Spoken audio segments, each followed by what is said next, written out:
ভোরবেলা ঘুম থেকে উঠলাম, উঠে দেখি 10টা 15 বেজে গেছে। বাথরুমে গেলাম, ব্রাশার মাজনটা নিলাম, আমার সঙ্গে ম্যাজিক হয়ে গেল। ভুলেও কিন্তু এই ম্যাজিকটাকেও তোমরা বাড়িতে ট্রাই করো না, তাহলে আর ব্রাশ করতে ইচ্ছা করবে না, খিদে পেয়ে যাবে।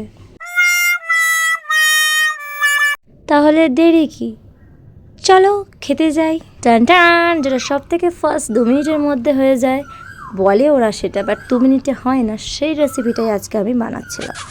2 মিনিটস ম্যাগি এখানে আমি বানাচ্ছিলাম, বাট জানতে পারলাম ম্যাগিটা নাকি আমার জন্যই নয়। So sad for me. কোনো ব্যাপার না, আমি এখানে ওটস বানাতে চলে এলাম। ও মাই গড, ওটস বানাতে এসে জানতে পারলাম আমি ওটসের মধ্যে ওটস দিইনি। শেষমেশ ওটস দিলাম।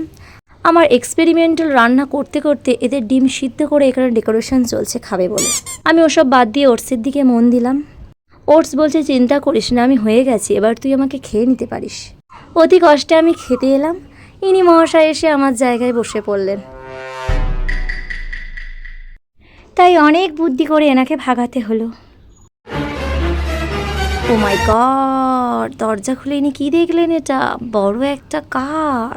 তাই আবারও ছুটে ছুটে চলে এলো আমাকে নিতে। ছেড়ে দাও আমাকে, আমি যাব না। ইনি হলেন এমন এক ব্যক্তি আমাদের বাড়ি যে কারোর কথা শোনে না, আমার তো দূরে যাক। আমি বললাম অনেক হয়েছে, এবার টাটা দাও, আমরা গিয়ে খাই। খুশির খবর আমার জন্য, কারণ আমি ওটসের থালা হাতে পেয়ে গেছি। থালায় কেন ঢেলেছি, কারণ তাড়াতাড়ি ঠান্ডা হবে, তাড়াতাড়ি খাবো, বিকজ এত টেস্টি খাবার সামনে রেখে আর বসে থাকা যাচ্ছে না। তোমরা যদি এরকম সুন্দর ওটস খেতে চাও, নিজেরা বাড়িতে ট্রাই করতে পারো। ওহ, এইসব ঝক্কি বাদ দিয়ে বাইরে এলাম একটু হাওয়া খেতে। বাট ইনি তো আমাকে একা বাইরে থাকতেই দেবেন না, যদি আমাকে কেউ কিডন্যাপ করে ফেলে। ওই জন্য আমার পিছন টোটালি ছাড়ছেনই না।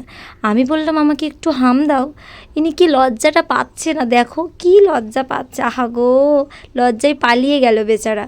তাই আমি রাগ করে চলে যাচ্ছিলাম, এসে পা ধরে জড়িয়ে বলছে আমাকে কোলে নাও, কোলে নাও, আমি তোমাকে একা যেতে দেবো না। তাই রীতিমতো কোলে নিতে হলো, কিন্তু এরই মধ্যে চলে এলো সাগরেদরা। এরাও আমার পিছন ছাড়বে না। সবাই মিলে চলে এলাম পুকুর পাড়। যা, এসে দেখি আমাদের আগে এরা এসেই হাওয়া খাচ্ছে। কি আর